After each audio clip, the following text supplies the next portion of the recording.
in professional wrestling, the dramatics and bluster of which have come to, if not define culture in 2017, at least strongly mirror it. The heel turn is the moment when the hero turns their gaze to the dark side, when they embrace their worst impulses and plunge into full-on villainy.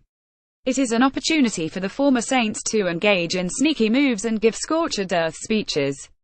Even more importantly, it is a chance for the audience to indulge in their impulses towards white-hot fury, which at times can seem exponentially more powerful than adulation.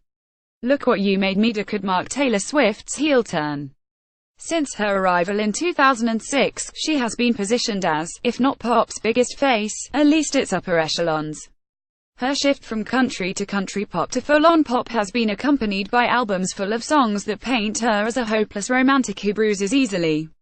During the campaign for her last album, 2014's plush pop blockbuster 1989, she also positioned herself as the queen bee of a squad that contained as many women as she could bring into her orbit, reporters who she guided through paparazzi scrum, superfans who she welcomed into her home for a listening party, fellow users of the microblogging platform Tumblr, and, of course, the ever-shifting coterie of bold-faced names who popped up on her Instagram feed and at her annual 4th of July blowouts.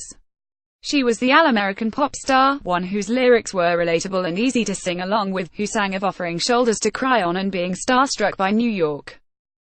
She's also a savvy businesswoman who knows which way the wind is blowing, and how simply drawn narratives can often seem more important than artists' actual bodies of work, and she's very aware of how the perception of her has shifted since the calendar flipped to 2016. The Kanye West-Taylor Swift feud that has been percolating since West interrupted her Video Music Awards acceptance speech in 2009 took multiple turns last year. West released Famous, which pivots on the line "I made that bitch famous," referring to Swift, who is name-checked in the previous line as a potential sex partner. Swift retorted during a clipped speech for 1989's Album of the Year victory at the Grammys. Kim Kardashian West exposed Swift's approval of the line via Snapchat and her reality show. Swift asked to be excluded from this narrative via Instagram. There were smaller, more subtle twists that happened along the way, but that's the basic story. It's ridiculous in a lot of ways, high school gossip amplified to feed the public's hunger for drama. It's also why her next album, Reputation, which comes out on the 10th of November, seems to represent, if not a heel turn for Swift, at least a lean towards the dark side. This week Swift blanked out all her social media, snapping the shades on her past life. She later teased something via a series of static-filled videos showing a snake glittering in low light. Reputation's cover shows Swift posing defiantly, her constant press threatening to overtake her, the album title in a font normally reserved for metal bands. Cover of Reputation, the new album from Taylor Swift due out late 2017. Photograph Universal produced by Jack Antonoff. The album's lead single is a skeletal bit of electropop that borrows its beat from the provocateur Peach's 2003 banger Operate and places Swift's tremulous voice front and center.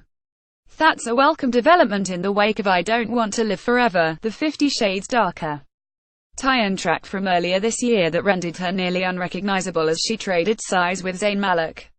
It's also a risky move in a pop market that seems averse to women who possess any sort of unique vocal personality.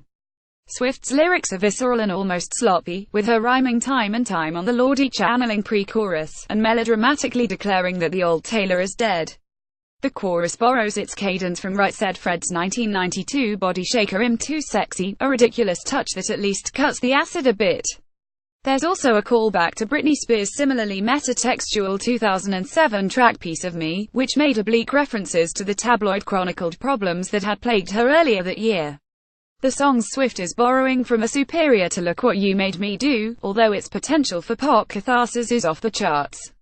How will this track fit into the album's greater narrative? Is it a prelude to Taylor releasing a burn book album, one where each celebrity who's peeved her, West, Kardashian West, Katy Perry, Nicki Minaj, Calvin Harris, whoever came over and was rude to her cats, gets a diss track of their own? Or is this track, which is paired with a lyric video that evokes Saul Bass iconic poster for Alfred Hitchcock's Vertigo, her chance to play a character in the album's greater narrative? The way she resignedly sighs the song's final D seems to suggest that she'll be playing multiple characters, at the very least. After all, a heel turn doesn't work without there being a return to being good somewhere on the horizon.